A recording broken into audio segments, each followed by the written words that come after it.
Hello and welcome to another episode of The Swing.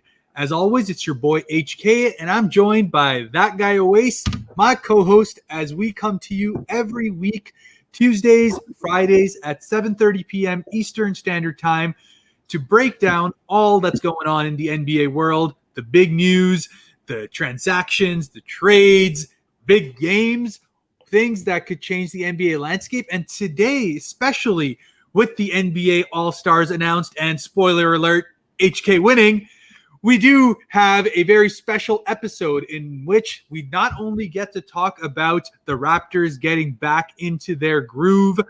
I'm going to put up a picture later on to show just how much of a groove they have gotten into at this point, which is insane. But we get to look forward as well, really talk about what the second half of the season is going to bring to us. The All-Star break is obviously coming up within the next week and a half, which will then go into that final stretch. But before we do go on into that, I do want to talk about our sponsor, Thrive Fantasy, which, if you're not aware, is a daily fantasy sports props website in which you basically join contests and bet on the fact that a player is going to have a certain amount of points on a night, or a player is going to have over and under a certain amount of rebounds on a night. You join contests on a nightly basis for the matchups that are there. You make your selections out of the options that are available. And if you happen to come into the top 10%, you will win real cash prizes. And as a bonus for being a watcher of the Swing, if you use the promo code SWING when you sign up and deposit, up to 100% of your deposit will be matched for the first $50. So definitely go on to thrivefantasy.com, use the promo code SWING, sign up, and prop up today. So, Owais, with everything that we've been seeing, all the incredible stuff, the Raps really are getting in a groove. How you feeling about everything?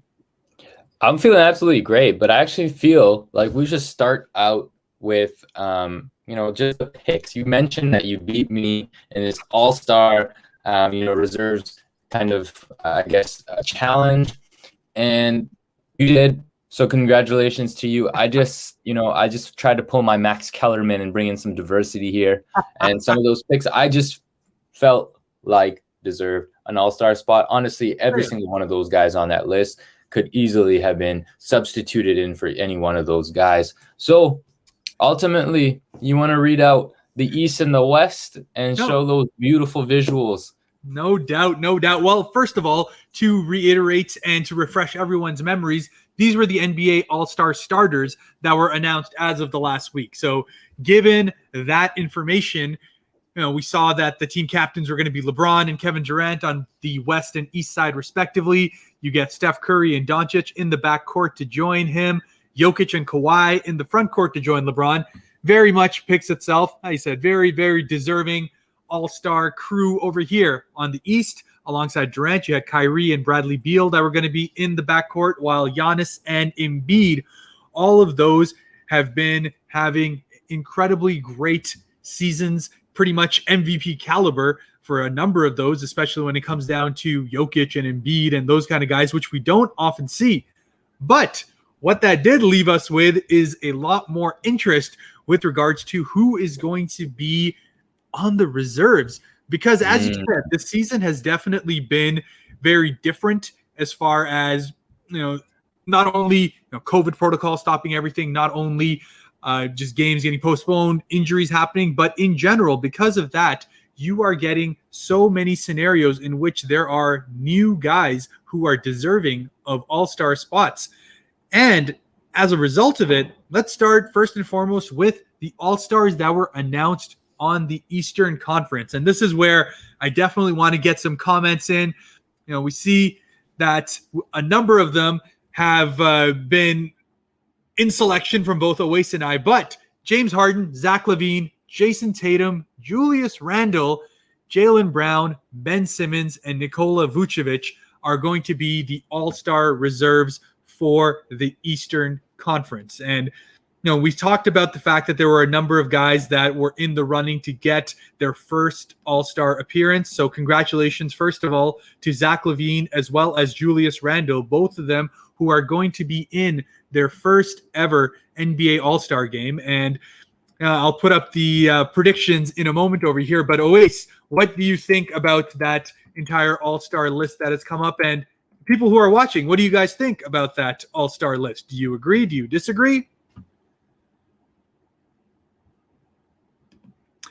Looks like that guy Owais must have been so ashamed by how badly he got beaten that he seems to have currently disconnected on us. But there he is back. So, Owais, welcome back. That East Reserves list, what do you think about what we have there? Again, like we mentioned earlier, one of the surprise ones for me actually was Nikola Vucevic, which and I would never expect it. But if you look at his numbers, he's absolutely having a stellar season. Jaylen Brown is somebody, I actually was talking to one of my friends in some of my basketball groups named Tamur, and he was actually shocked that none of us picked Jaylen Brown, who's having an incredible season, something around like 23 points, five assists and 7 rebounds, something crazy like that.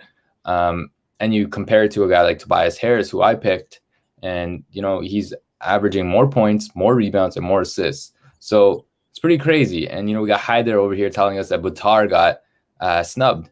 And Sabonis got snubbed. Sabonis got snubbed. Sorry, Buttar. I love that name. It's a fantastic name.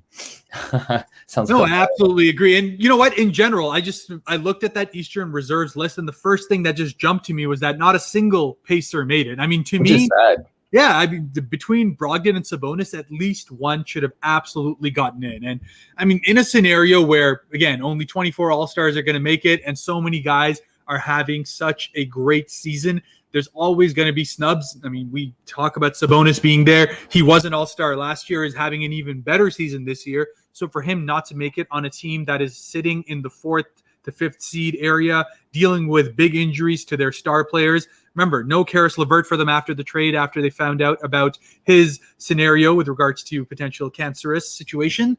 And then on top of that, we also have TJ Warren, who is their second leading scorer and who is out for who knows how long as well. So we're, still running onto that, but that hasn't stopped the Pacers from being absolutely dominant for long stretches in there. So in general, it is just very, very surprising. But much like Heather is saying here, Vooch, who has had definitely an incredible season, establishing himself as one of the best bigs that we have in the league today. And part of it is just sad that we're not getting, Orlando doing better than what's honestly expected of them. Like they are on paper a much, much better squad than what their performances are showing. And I don't know whether that's, whether that's just them bottling it in certain scenarios, whether that be just underperforming or whether they're just not as good as people otherwise may have thought about it. But regardless, Vooch is definitely awesome. And most strand on ever. I believe that's Seth, if I'm not mistaken, by telling us that we are absolutely awesome. So thank you very much for your positive feedback. But Owais, I am going to get you to go ahead and jump in on this. No Raptor player makes the All-Star list. We both had Fred VanVleet. What do you think about that snub? Do you know, one of the things that I can't understand is why do we kind of go towards teams that aren't even in a playoff spot? It makes no sense. Why is Vucevic getting in place of like a Fred VanVleet? That really ticks me off. But ultimately, one of the things that the media almost, or at least fans in general, have noticed about the Raptors is that the Raptors had, quite honestly, had an abysmal start, which then, because no one really watches Toronto Raptors games outside of Toronto. So what ends up happening is the media builds up this narrative that the Raptors suck, and that's it. No one's going to vote for the Toronto Raptors except for Toronto fans, and that's a problem. Fred VanVleet's having a stellar season. He had 54 points, and he's probably a leader in deflections and steals and this and that. Like, I mean, this guy has been scoring night to night. And he's been doing on the defensive end, which, honestly, a lot of these all-stars don't do. And so do I feel like it's a snub? Yes. Do I think that it's also fair to say that the Raptors don't deserve to have any all-stars? Sure, given the beginning of the season. But look at their record. They're above 500 now, and they beat three of the top teams in the East in the last successive we've swept them, and that's crazy. So if you're going to come tell me that, a guy like Vucevic or, a guy like Jaylen Brown deserves it over a guy like Freddie, come on. I mean, look, here's my entire thing. It's always, to me, the issue is only if a non-deserving player gets in. And the good thing I will say, given everything that we're seeing as far as this list is concerned, is I don't see any player that I would outright say doesn't deserve to be in the All-Star game. Jaylen Brown has definitely had a great season thus far, especially for a Celtics team that is, again, much like many other teams there, dealing down on injuries, dealing down with protocols, all these things that are making this season just so incredibly weird for so many of these players. But regardless, we're actually seeing offense coming at an all-time high level. I mean, if you're looking at the percentages that people are dropping this year, it's just absolutely nuts. And, the amount of, we talk about average 3-point percentage years past, and a team that is actually average to above average would be shooting about 37% from the 3-point line. That's that would actually high. Yeah. No. But this year, if you shot that, you would be 25th in the league. 25th in the league if you shot 37% from three. So it's just been such an insane year as far as offensive production is concerned. I mean, Julius Randle is shooting 40% from three. It's just one of those years where it's been crazy. But speaking about the Raps, and this is credit to a picture I had earlier, since January 14th, this is really talking about how much the Raptors on their side have really turned themselves around. And this is in the East. So since, that Western Conference road trip started and we talked about how much they have gone ahead and turned it around, they have won the most games of any team in the Eastern Conference in that time by scoring the most, by having the most three-pointers. And we talk about how their defense is really starting to come around. Their steals and their point differential overall puts them at number one in all of those scenarios. And I mean, it's not something that people would be immediately jumping or thinking about when it comes down to what the Raptors have been this year, because inconsistent has been the word. But no doubt that in this last little stretch, the Toronto Raptors have definitely turned it around. And in my mind, that deserves at least, to have one of the guys be there in the All-Star game. But you know what? That's fine. It should just motivate them even further to go ahead and push it. And remember, once again, the All-Star game is going to be March 7th this year, happening in Atlanta. And speaking of Atlanta, Owais, I was going to get you to talk about this. We're in Atlanta, and we're not going to have a single guy from the Atlanta Hawks in this All-Star game. Trae Young, one of the most exciting young players in the basketball world today, is not going to be representing his home city at the All-Star game this year. What do you think about that? It's tragic, man. It's really, really tragic. But also, if you think about it from a perspective of, just, the situation with the pandemic and stuff like that. It's like, okay, usually the hometown boys, you usually have like a huge, massive crowd watching the All-Star game, celebrities and this and that, and that kind of adds to the hype of it. But right now, it's just pure basketball. And right now, honestly, I don't think Trae Young is someone who deserves a spot on the All-Star team.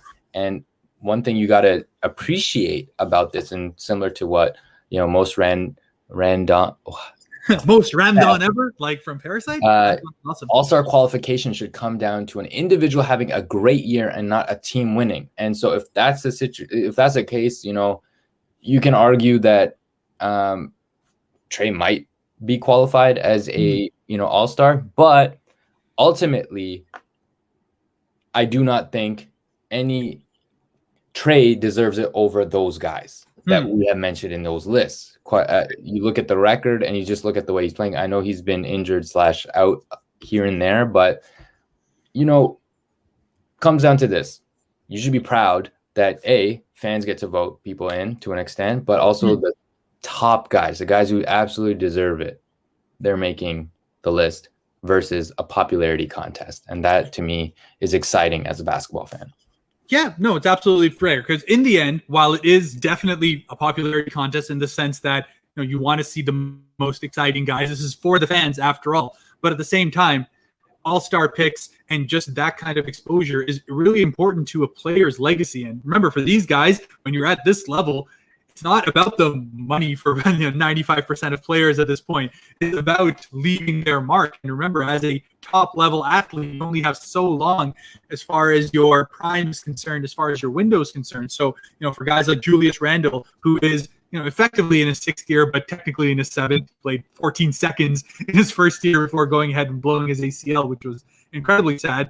But coming from that scenario and bringing his game up to this level where he is an all-star this year, and deservedly so, and the Knicks in general are having a much better season than was otherwise predicted for them, and they're likely going to be getting into the playoffs this year, that I'm down with rewarding that, and I'm down with rewarding Julius Randle for getting that. And same thing with Zach LaVine, a guy who we talked about in the previous podcast, went ahead and really upped his game year after year after year. And we are going to be getting him making his first All-Star game. And I'm sure that's incredibly exciting for him, for a guy who was essentially tossed away from the Minnesota Timberwolves onto the Chicago Bulls, a bottom seller team. And he was honestly putting up empty stats on a bad team for a while, but now he has truly taken up that leadership role. And congrats to Zach LaVine as well for getting into the game. With that, though, we are going to move on to the Western Conference. And with the Western Conference, we had the following announced as the reserves for today. And this is where, by the way, I'll throw this out. I got 6 out of 7 right. Owais only got 3, which was the case on the other one as well. And I'll get that up there. But Chris Paul, Paul George, Damian Lillard, Donovan Mitchell, Zion Williamson, Anthony Davis, and Rudy Gobert are the team's Western Conference reserves this year, which is awesome for them. And much as I was saying to Owais earlier, we did get 2 Utah Jazz guys getting into the All-Star game, getting that recognition for that incredible season that they're having, and they're in. So what do you think about this list so far, and what do you guys think? You look at every name, again, same situation as the East. You look at every name and you feel like they deserve it, right? You can't argue that one shouldn't make the list and one should, right? They're all incredible players, and you'll just see how exciting this ends up being, especially like take a look at the way this is pretty much set up. You got a guy like Rudy Gobert, right? And you got Zion Williamson. Now imagine them being on 2 different teams. I want to see Zion dunk on Rudy. Spida going at Anthony Davis, right? And then you look at the 2 guards. You got Damian Lillard and Chris Paul. These are both elite guards. Like Chris Paul is a little bit of a, I'm confused as to why they choose Chris Paul over a Devin Booker, but the way that his season's going, and you look at the record that the Phoenix Suns have, despite like a slower start, it's the formula. Get a guy like Chris Paul with this incredible IQ to make teams better. He did the same thing with OKC, and he's doing that now with Phoenix, and it's just going to be exciting. And he's a pesky dude, so you expect him to be a brat when it comes to the All-Star game. That adds to the drama. It should be exciting. Yeah, and just to quickly mention what Kieran is talking about over here, those guys are actually all on the starters. So these are specifically the bench guys that came on there. So earlier on when we were putting that up there, these are going to be the starters of the NBA All-Star game. So Kevin Durant, LeBron James, Steph Curry, all those guys are going to be on the All-Star game for sure. They're going to be starting. They are going to be out and about, and you're going to get to see their exciting brand of basketball when they got out. But then, much as we were talking about, definitely the votes are what got the starters in. 50% of the vote that gets the people into the starting lineup of an NBA All-Star game come from you guys, the fans, who go ahead and vote that, with the remaining 25% coming from the players and the other 25% coming from the media voting. So that's how the starting lineup is voted. The coaches are the ones who decide the entire bench unit. So that's where, when we're talking about Chris Paul coming in, we are getting into a situation where coaching is rewarding, in my opinion, leadership. They're rewarding that, first of all, Chris Paul, much like people talk about LeBron in year 18, in his older years, still playing as if he's prime. Chris Paul has been, as much as I have personally, on a personal level, disliked Chris Paul, that is a completely different thing from what he's been doing on the basketball court, and for what he did for OKC last year, what he's doing for the Phoenix Suns this year. just absolutely incredible. Both of those teams are doing far, far better than what was expected of that time. Obviously, OKC snuck into the playoffs, took Houston all the way to a Game 7, only to lose on a block at the end. And now this year, Phoenix is aiming for a top 4 seed. So that's, a lot of that is definitely attributed to Chris Paul coming in and Devin Booker's maturity as well.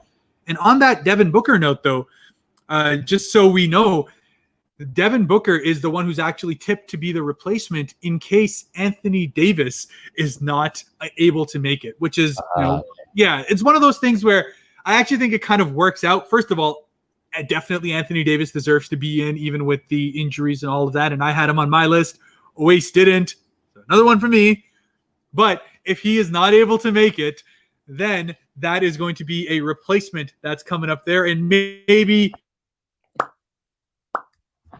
Anthony Davis needs to get some of that State Farm insurance. His knees, his ankle, his wrist, the amount of game time decisions this man has drives my fantasy team wild. And now he's out until what could potentially be after the All-Star break. So, tough break for him, but that might get another guy who is also deserving to get his opportunity once again at the All-Star game.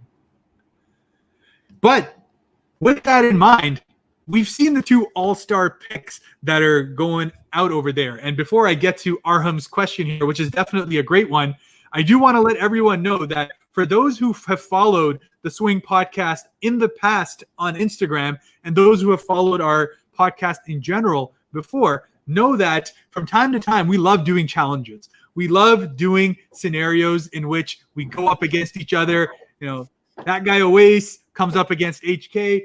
Sometimes he wins, sometimes I win.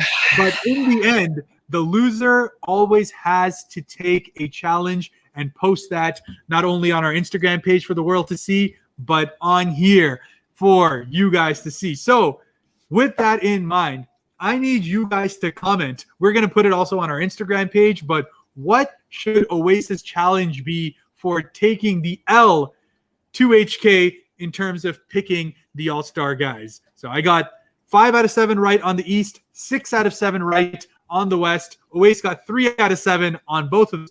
So definitely give us a little bit of an idea of what you'd like to see as far as a challenge is concerned. In the past, we've had spicy chips. In the past, we've had Owais go to his office and throw some garbage in the can while screaming out Kobe right in the middle of his office. Obviously, that was during a meeting.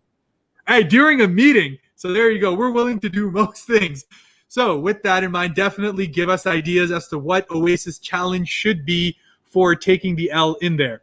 But Arham here, thanks very much for joining. A huge basketball fan, a huge cricket fan.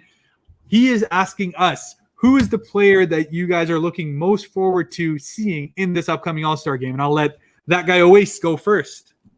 To me, it's hard to point any one person, but I'm actually really excited to see Steph Curry do his thing. I really am. I want to see if this game is going to be more of a tactical showdown, or is it going to be entertaining where the guys are going to be shooting from everywhere? So I hope the competition is there, and if it is, I want to see Steph Curry just throw some 3-pointers from everywhere and just take over. Because he's had it rough in the last few years. Yeah, you got to remember, last year he broke his hand, was not able to be a part of the All-Star festivities, something that's just absolutely made for a Steph Curry situation. But if you're asking me as to who I want to see, it's a little different. So this year, unlike many years in the past, we don't often see big men in the contention for an MVP, in the contention for best player in the league, who is going to actually walk away with the big regular season prize at the end. So for me, Nikola Jokic is going to be my guy that I always, first of all, love watching just because he has just insane court vision. You see some of the passes he throws. And the All-Star game is all about showing off those skills. So as much as we see guards having insane dribbles, I want to see Jokic throw some of those crazy outlet passes. And then when it gets down to that fourth quarter, remember, last year, the format changed completely as far as the All-Star game is concerned. So now, instead of it being a massive blowout where everyone's just trying to do different things, every single quarter counts. All those scores get added up, and then in the final quarter, 24 gets added. So first team to get to whatever that target score is going to be the winner. And as we saw last year, it got intense. Kyle Lowry taking charges left, right, and center. Dunks being absolutely denied. Defense being played on Embiid as if he was in the middle of a Game 7. It was one of my favorite All-Star games ever. I'm going to go ahead and say outside of that triple overtime one that we had many, many years back, that was my favorite All-Star game. So I am really, really excited to see that. But when is Klay Thompson going to come back? That is definitely, another thing of a guy that we're missing as far as, big stars. And unfortunately, Klay Thompson is still, as far as we know, out for this entire year as well. Obviously got injured during the practice sessions before the season started. Really, really tough for him. But unlike Owais, I'm sure he'll still have his job at the end of that entire scenario. How did that go, by the way, when that threw? Anyone say anything to you? No, they're just like, okay. Okay, what is man? They anyway, expect you to do stupid things at this point, so it's just like, yeah, it's just. They're just like, it's a waste. Basketball fan, move on. Ice bucket over his head by his brother-in-law. Okay, I'm sure he'll enjoy that, and I'm sure you guys will too. I'm sure. I mean, the ice bucket challenge was definitely a big thing for a couple of years, so we'll definitely keep that in mind. Thank you very much for your suggestion, and again, keep throwing those suggestions out there to us, and we'll definitely have something exciting for you by the time the next show runs around. But so much for the All-Star Game. Owais, you have any closing points before we go ahead and talk about the next topic? No, absolutely. Transition. I was going to get right into it as well because the game is definitely on at this point, and I wanted to kind of break down what happened Sunday and really just talk about the Philly and Raptors series.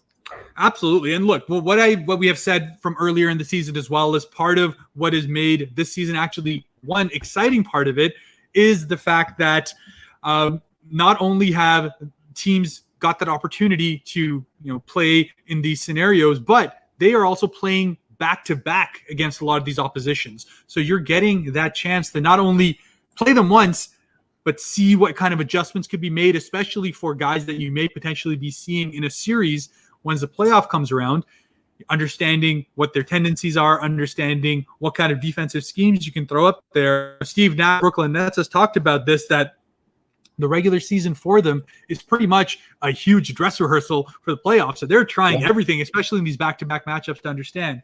But this first Philly game was definitely an absolutely intense affair. And, we get to talk about just exactly how intense it was. Got it going away? Is it working? There we go. Yeah, there we go. So what we saw really just early on was tired legs as far as the Raptors were concerned. It was definitely a scenario where, you needed that little bit of a boost because Philly was absolutely running the Raptors out of the gym. And we talked about the fact that they've had a long away trip. Every game of ours is away, but a long away trip, and we're back home now.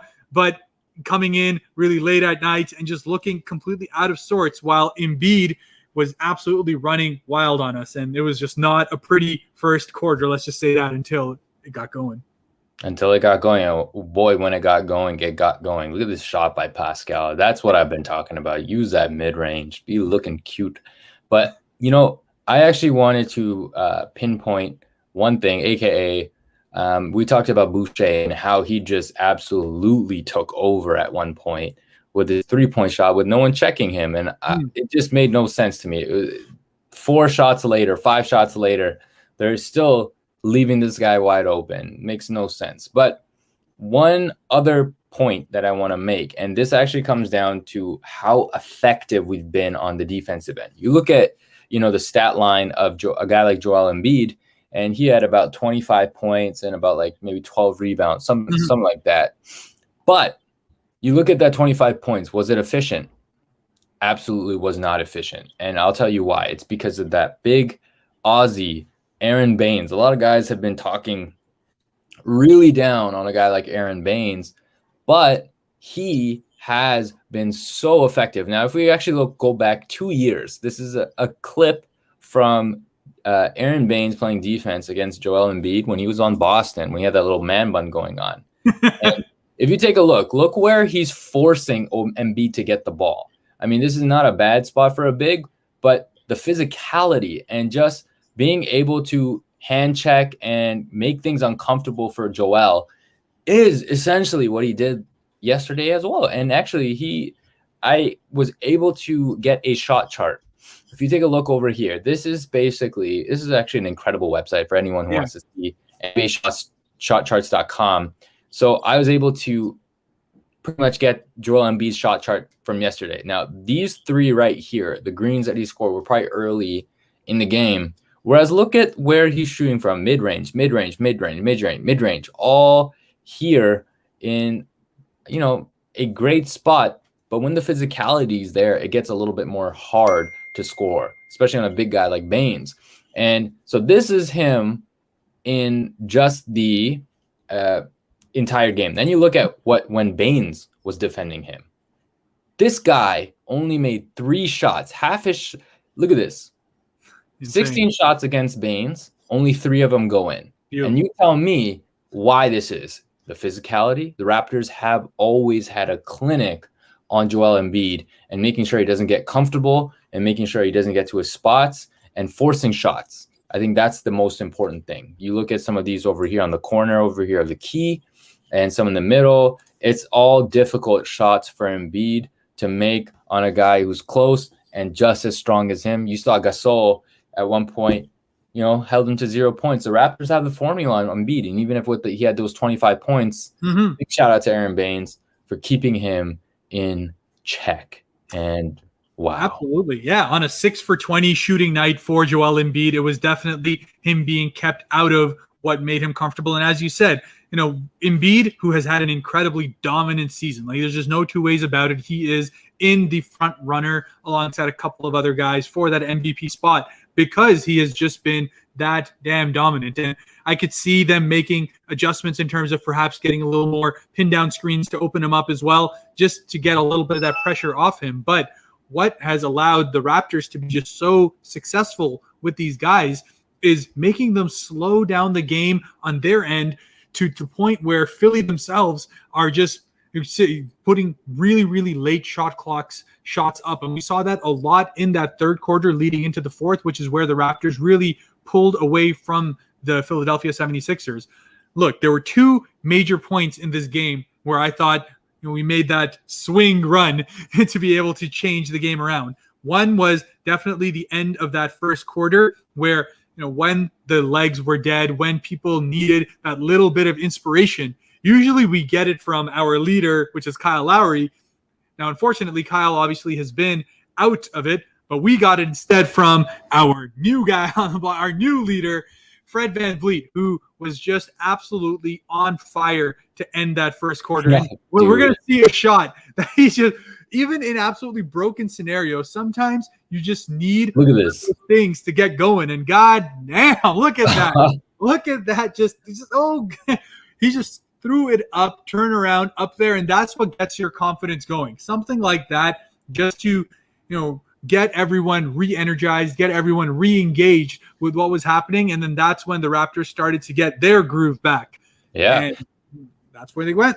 And if you take a look at it, like this is the 3rd shot that he had in a row. And so the thing about that is when you hit a shot like that, the confidence, you're right, the confidence goes up. But with Freddie, we've often noticed is he'll start to heat check, man.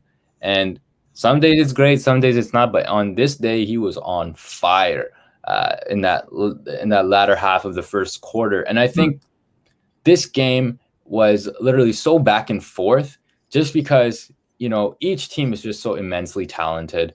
But, game of runs. There's an opportunity for Philly to take the lead. They do. Then a timeout happens, and then the Raptors come up with some stretch of, great shooting or this and that, and they come right back into the game and they get a 10-point lead. So just that back and forth was really a really, really entertaining match. But one thing I want to also mention is I felt like the closeouts that the Raptors had on the 3-point line were a lot more disciplined than we've seen them earlier in the season. And so I think the perimeter defense has exponentially gotten better since the beginning of the season. And I like that they're not biting on those shots. And when that happens, it forces, a guy to hold the ball for like 3 seconds at least before he swings it out another way, or he has to go for the shot because, they're usually getting those shots late in the shot clock. So, a big shout out to the team defense as well, and how well they were able to contain guys like even Seth Curry, and then Danny Green got fouled out, and I think he was their hottest shooter the whole night. But then the Boucher train happened, and I think once Boucher gets going like that, and it's really hard to get back. It's one of those where exactly when you get a certain kind of heat going, then it's just ride that train, ride that hot hand, and that's one of the things that, as much as Dwayne Casey used to be hated on for his inability to change, one thing he definitely did do was making sure the hot hand would always get going, and Nick Nurse has picked up a lot of that, and we're seeing it. And going back to what you were talking about with regards to the perimeter defense, it was immense. And you talked about Seth Curry. Not only him, but Tobias Harris, they both combined for a abysmal 3 of 16 from the three-point line. 3 of 16 from the three-point line, where these guys are shooting near 50%, or in Seth Curry's case, over 50% from the three-point line. So absolutely immense, and we're definitely going to need more of that tonight, as our boy Seth is saying. And just as I'm quickly taking a look here, it definitely isn't a good first quarter as far as the Raptors are concerned here. So hopefully we can get ourselves back on track, because we're down 37-18 at the moment. Ooh. Yeah. So, I mean, let's talk about some keys, because it's obviously a situation where Philly should not be allowed to get out in transition as far as I'm concerned. But what else do you see in terms of how we can contain Philly, not only for this game, but just if a playoff series comes up? Yeah, I mean, you already know basically who you want to limit in terms of spots.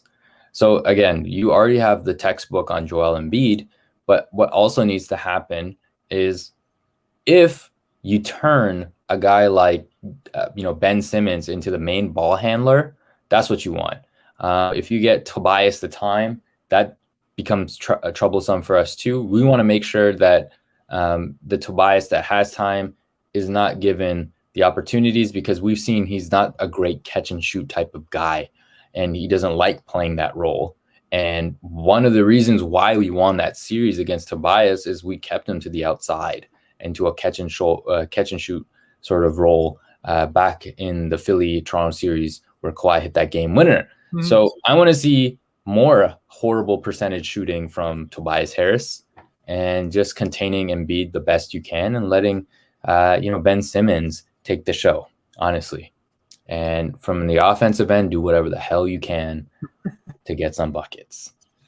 Yeah, no, you're absolutely right. It's one of those where Philly is much like those teams that I think of when you're taking about old teams from the East, where they're just incredibly gritty defenders, and they want to get you like bumped, bruised, and they want to have you really feel them. And if you have that scenario where Philadelphia is able to get on you early, and then they pretty much feel like they're on top because they've beaten you down, that's where the Philly is allowed to really succeed. But part of what we've talked about as far as the Raptors are concerned is just that incredible grit that they have, that capability and that confidence that they can come back from any scenario. So even if they're down now, and even if it's not a star guy that's beating them, I actually think that's a good thing, because you are now working towards what your business is. So, in this game that's happening right now, we're seeing Furkan Korkmaz going for 16 points in the first 12 minutes. It's much like Pat Connaughton did in that Milwaukee Bucks game. And we came back. We took the heat. We took the hit. And you just kind of stay attached to them. As Jack Armstrong likes to say, right? You're stuck, whatever. You're going in quicksand, but you're still in it. You're there. You're right there. And that's exactly what the Raptors need to do here, just making sure that at no point they're leaving the other team to be completely out of reach. Just keep making them fight all the way through, and oftentimes you'll find good results come. Yeah, absolutely. If Korkmaz is a guy who's scoring right now, sadly, it's just another situation where we had with like Boston, where, like Ojale and the other, I forget his name, I don't like his Pritchard or something like that. Just like there's odd nights, and it's usually weird because it's against the Raptors, where like these really off players just turn it on that one night. But then again, that comes back to we're not watching the game, so we don't really know. But maybe the perimeter defense that we saw in this game isn't as great, or maybe the offensive changes that the Philly team has done to kind of combat almost that situation, whatever situation that the Toronto Raptors are throwing at them in terms of the defensive schemes. So Absolutely. Adjustments, it's all about adjustments. So let's see. Maybe we get our butt kicked today. Who knows? 100%. It's all about adjustments, and that, many of these major coaches have talked about. Brad Stevens talks about it all the time when he comes up against the Toronto Raptors, and I am absolutely sure that Philadelphia is going to be thinking along the same lines, because they absolutely have a huge point to prove this season. No doubt they've been disappointing as far as their playoff runs have been concerned in the past. They would have felt that they were a much better team than what has been done thus far, and especially given the fact that they've pretty much gone and gotten these other pieces to now really come alongside Ben Simmons and Joel Embiid to be like, all right, we're trusting you, because there's been rumors left, right, and center that Ben Simmons, it could be going. There's been Joel Embiid rumors in the past. Like, it's always just been one of those things where, give it up to the Philly front office for truly putting their faith now into the results of the process that they went through for all these years. And you can see now that they're determined to see it through to the end. And hopefully, that makes for some exciting basketball, because I really am looking forward to the playoffs this year. I'm looking forward to how we are going to be seeing all of those adjustments and how these teams are really going to get there, because we are going to get that opportunity to really go ahead and break down the top teams that are going to be on the East. I know we said we were going to spend a little bit of time on the Brooklyn Nets, but I believe that we are going to save that for our next episode, which is going to be on Friday, again at 7:30. We're going to come back. We're going to talk about the games that have gone on. We're going to look at which challenge happens to get through. I saw that there was another one that was put up there. The guy would come and put the slime over your head. Maybe you're going to take some slime. In general, it seems like you're going to get dunked on in some way or another. Yeah, those flowing locks are going to be stuck in place either by frozen or by slime. So, if no other opportunity or other suggestion comes through, it might be one of those. So with that in mind, this was HK. That is that guy Owais. Thanks very much for joining us. As always, please follow us on Instagram at The Swing Podcast, where you'll always see all of the latest updates in real time as it happens. We're very active on there. And make sure to follow us on YouTube as well, where we're constantly putting out new content. We're really trying to get ourselves out there. We want to get our subscriber count up so that we can start to really get the train rolling on it. And, you guys are here on the ground floor, and we absolutely love you for that. But until then, until 7:30 p.m. Friday, when we will see you, until then, this is HK. That's that guy Owais, and we will see you next time. Lillard, long-range three. Let's go. Defended by Simmons.